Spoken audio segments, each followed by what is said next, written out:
Hello, ladies and gentlemen. So, Nostalgia Critic is talking about Spider-Man 3. Here is my. It's been a long time, hasn't it?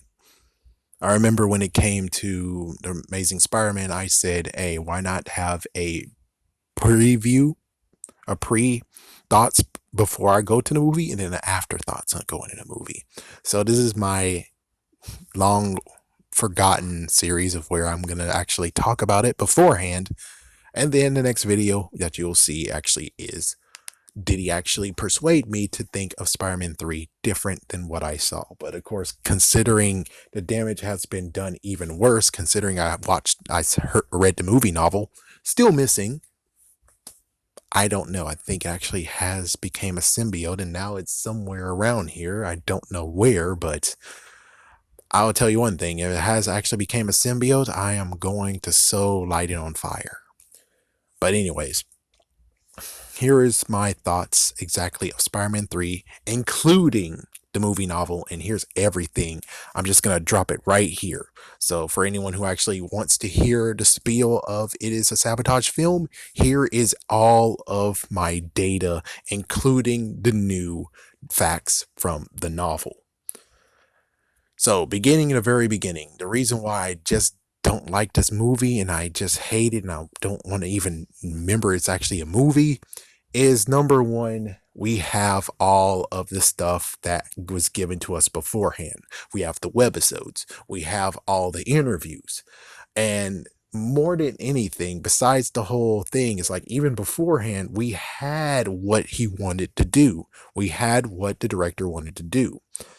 And I would have to say it was in January 2007, maybe even it's January 2007 because I was in my uniform. So I looked and read what he wanted to do, and he said, yeah, Sandman's a good idea. Might even think of doing Vulture. He's like, I'm not sure if I'm going to do Electro just yet. So it's like he already had an idea of what he was going to do and is nailed in stone until Avi Arad decided to rear his ugly head. So Avi Arad decided to actually say, hey, let's put Venom in the movie. So for people who don't know, and I don't know if I'm going to actually put the track in here or even show it, Eddie Brock was mentioned in the freaking movie. He was mentioned in the first movie saying Eddie's been trying for weeks to get pictures of Spider-Man. So you're telling me after all these years, you're able to actually get Eddie Brock rehired and he has pictures of Spider-Man now? Please, please, man, please, no. So besides the fact that Eddie Brock has been established and we don't even know, and I tried multiple times, like at least two times, to be like, it was Eddie Brock Sr. that was here. Eddie Brock Sr. was in the first movie, and then Eddie Brock Jr. showed up. But it's like, yeah, but then how come he didn't get a recommendation from his father if it's true? And it's like, yeah, I tried. I tried multiple times to make that something to where it's like it kind of works, but it doesn't work. So besides that, we have Avi Arad pushing the Venom idea, and he sadly got it because he's one of the executive producers. He's one of the producers. And then we have someone else who is Laura Zinskin, not going to say rest in peace. She was the one who pushed the fact that Gwen Stacy should be the love interest. We heard that in her interview. And she also talked up at Harry Osborn. The worst part has to be the fact of listening to what she has to say about Eddie Brock and saying, Harry Osborn, and saying the last bit of what she said in the interview, and I kind of quote, is that this character had so many stories, and I just can't wait to see what we can do with this character. You see why I don't like the movie? You know what happened in the movie, right? Harry Osborn is dead. You just said, I can't wait to see what we do with this character, and he's dead. For some reason, no one decided to tell her that, hey, he died. It's a good idea not to say that. I mean, even if it's a good idea not to spoil anything, I think it's a good idea not for people who actually like Harry Osborn's story to not be, smiles and be like, oh, I can't wait to see what happens. I can't wait for him to actually maybe turn good again. Yeah, someone should have definitely have told her that Harry Osborn died. And if she did know he dies, and she did say this still, you see how messed up this is. Because it's real, it's really messed up. Oh my gosh. Who exactly whose idea was it to allow her to actually speak? Who actually was the one who actually says she gets Harry Osborn in this? Because I'm pretty sure for Venom, they didn't even say anything about, oh yes, Venom. It's like, yes, and that was actually Avi Arad who talked a lot about Venom. He's the one who said he was in this territory for Venom. They said, oh, there's a concept art and stuff like that. But he didn't say, oh yes, Venom, I just can't wait to see what the character does next.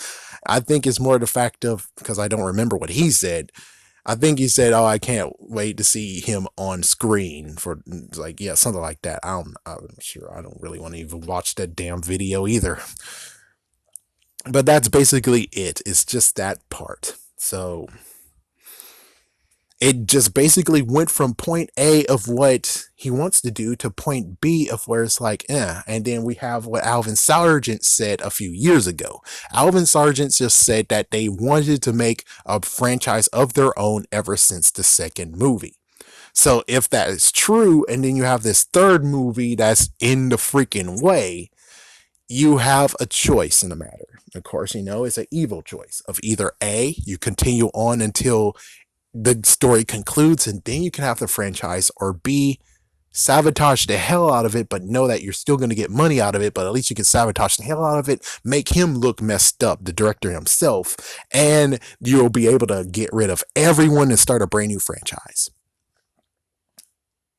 So if I said all that, and it makes perfect sense, you know what they went for. They decided to actually rear their head and said so many more things to the point of where they crammed so many characters into it, and he had to drop Vulture. He wanted to put Vulture in the movie and he dropped it. And for people on the side note being like, no, but this is his thought, this is his movie still.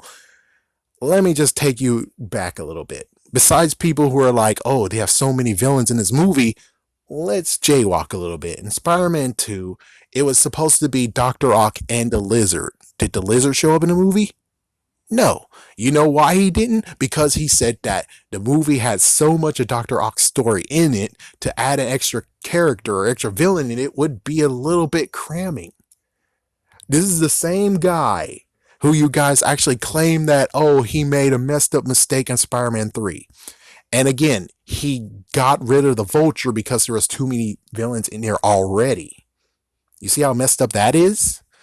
And considering, again, he said Sandman and Vulture.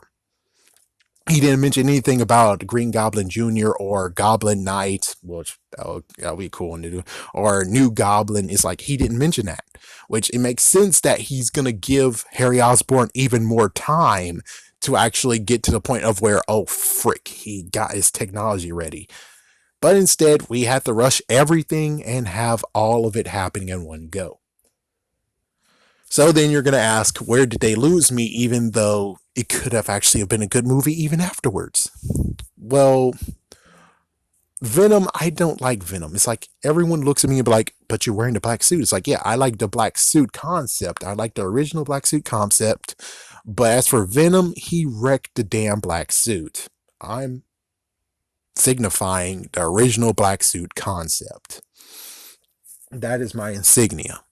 But, well, what happens in the movie is the very first one that really is jarring is the fact of, oh, good Lord, they have the freaking intro with the freaking symbiote. And yes, the sand, but the symbiote freaked me the hell out. It's like, yeah, the freaking intro itself freaks me the hell out. Oh my goodness.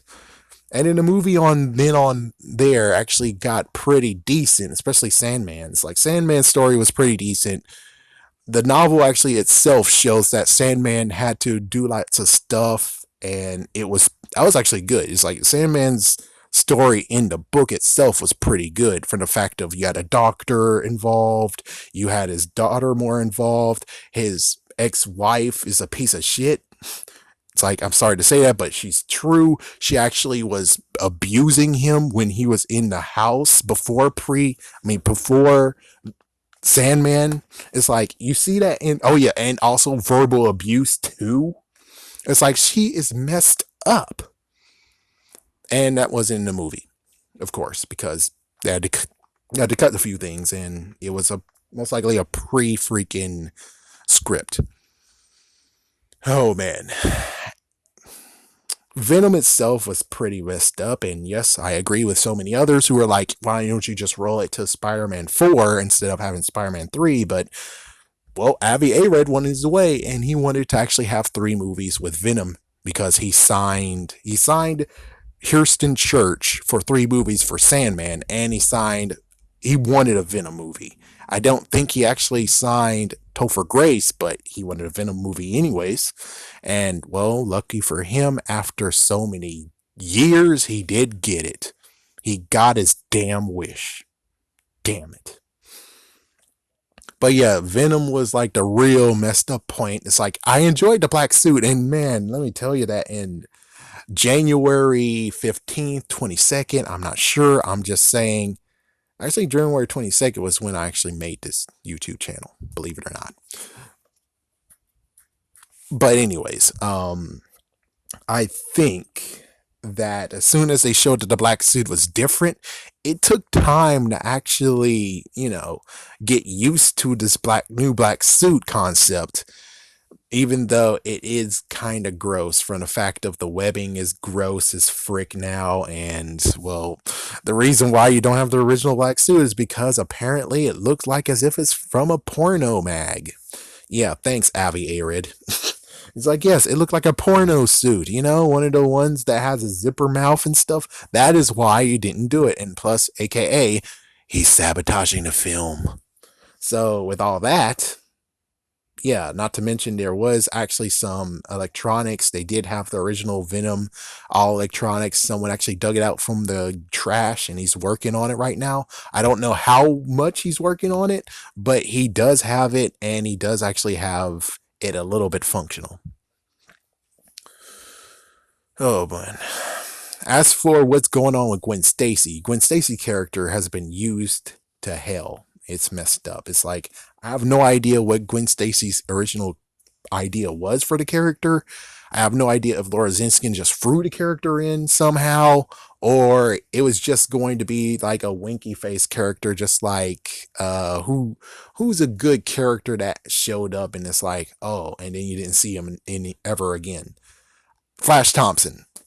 Flash Thompson's a good character that's like, yeah, it's like you didn't have to have the bully in there, but he put Flash Thompson in the freaking thing. So it's like, yeah, it's like a nice little winky because, well, you need some Easter eggs too. He's a Spider-Man fan. You need Easter eggs, and he decided to put that in there. So as for everything else, I would just say that when it comes straight down to it, and I do already have a review actually looking through the whole entire video and saying that's where it started. I would just say the fact of it just disgusted me that Harry Osborn got killed, but you just talked it up. And then as for Venom, oh, good lord, I didn't want to see Venom in the freaking damn movie. It's like, yeah, that's the most of the parts. Like, yeah, and not to mention the fact of the twist of his real killer, Uncle Ben's killer, actually was Flint Marko. It's like, yeah, and I don't know. I need to get that book. I should have got that book in the first place of all the art stuff, and maybe I should have got you guys to help to get that. And then after I'm finished with it, I could have just said, "Hey, let's do a contest. Whoever wins get to have this book because of you guys. This is the reason why I got the book in the first place." But looking at the concept art, it didn't seem to me that I guess technically he broke out of jail, but it didn't. I don't know. I need to look at the book so I can actually finally piece things together of what the true Spider-Man 3 was. And that's what really is messed up here is that you had too many producers meddling into this movie. Of course, they were trying to sabotage it, which they did great. But they too many who came in there and did stuff and just ruined the first story that he wanted to tell. Of course, for people who are like, oh, it's not sabotage. Well, think about this. Spider-Man 4, they were rushing him to do it. And yes, I know Tobey Maguire has some new issues and stuff of hanging out and stuff like that, which I bet wouldn't have been too messed up. But the worst part has to be the fact that you rushed the freaking writers to write it, and then you want them to film it as fast as possible, and then they're giving them a crazy freaking date of when it needs to come out, and then it's like, oh, thank you for not wasting our time. After he says, yeah, I can't do this. Then you have freaking Webb show up, and you're like, take all the time in the world. It's like, wow, but you are rushing the other guy. You're rushing freaking Sam Raimi, but Webb, you're like, take your time. You want to push it back some? You can push it back some. Where was that coolness when it came to Spider-Man 4? I'm just saying, things just don't add up, where it's like, yeah, they wanted it to fail, and even worse, they wanted to make sure that Spider-Man 4 failed too, because they really wanted to have a franchise they can actually control. And it sucks for them, because we see what happens when they got control of it. They almost ran the character down to the ground, or technically they sure did. And it's like, geez, not to mention the fact of they were like, oh, good Lord, the Avengers. And it's like, yeah, they had to go toe to toe with Avengers, so they had to rush things in the second movie, which was pretty decent. But because you were rushing and you wanted to have the Sinister Six out as much as possible, which, if anyone has the Target exclusive Sinister Six footage or whatever, can you? It's like, yeah, it's a Target exclusive video. I don't think I'll ever see it ever anywhere. But if you do know what was in the contents of it, please tell me. I would like to know. It'll be cool to actually piece things together, but I bet it's most likely it was just nothing but like propaganda. Well, in quotations, propaganda. But more than anything, when it comes to Spider-Man 3, it's just got to the point of where things have been done, and they could have reset freaking. That's what I thought. Is that as soon as he got a bump in the head and forgot everything, then we got this interesting part of where we can start from anew, and he gets, I think Liz Allen was his girlfriend / his wife in the comics. He's like, oh, I need to get some chicks. It's like, oh, well, he's going to look up Liz Allen. Hey, and then it's like, it'll be cool to actually just give him a girlfriend. Give him someone. But instead, it just gets to the point of where this movie, for me, I can't really change my mind on it because I know too much. And it's weird that Sony didn't even shut my mouth yet. Owing out. Peace.